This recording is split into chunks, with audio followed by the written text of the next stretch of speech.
Profesor, dje ju lalëm të mira njeriu të madh të artit dhe të kulturës në Malësi dhe në Gjarë. Si përjetuat ju këto momente?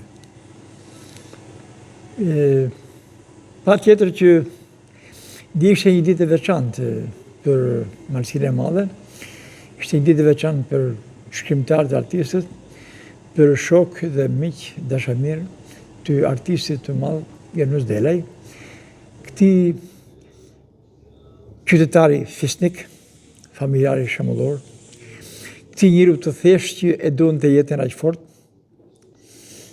i mirënjohur Janus Delaj. Dhe padyshim kjo krijoi atë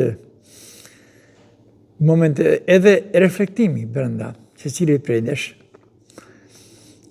se Janus Delaj që një figurë që dum apo s'dum u ba ambasadori shpirtëror i Malësisë Madhe.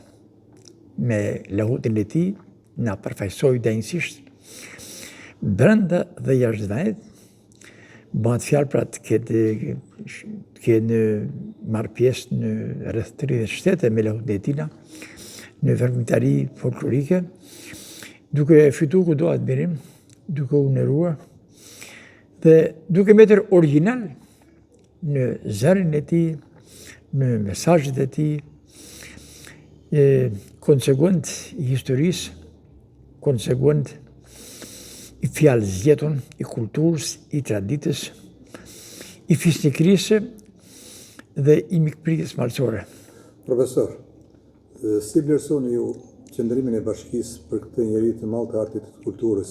Dje mungoi jo vetëm një ceremoni e thjeshtë zyrtare ndoshta në ambientet e jashtme të bashkisë, ku të kishin mundësi të bënë homazhe artistët, qytetarët dhe njerëz të pushtetit, por edhe një kunor mungoi nga Bashkia e Malësisë Madhe. Ndryshe flasin, ndryshe bajnë. Unë e kam shpreh edhe më ka bërë shumë përshtypje edhe në rastin e Fadir Krajës, kur vdiq Fadir Kraja në Shkodër, pushteti qëndroi krejt indiferent, s'mori kush pjesë.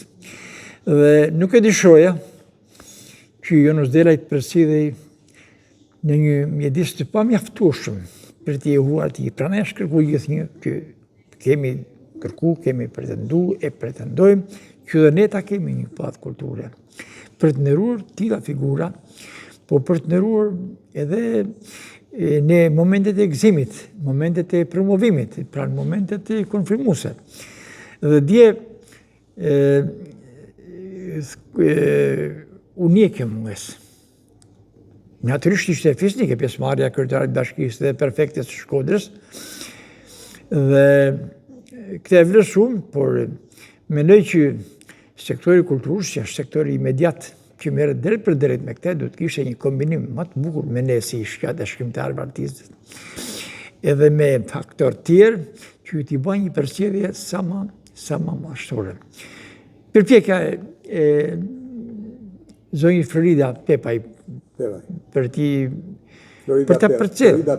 Florida Peraj, për ta përcjell me fjalën e rastit dhe me 2-3 pushtete që u bën aty. Pra një nga Nikolnik Pranlaj dhe tjetra nga ana ime, ishin pjesë e kësaj ceremonie, por jo të mjaftueshme për të përcjellë në atë përmas që meritonte Janus Delaj. Janus Delaj nuk mund përcjellej në një mjedis të zakonshëm me atë peshë të tij të jashtëzakonshme.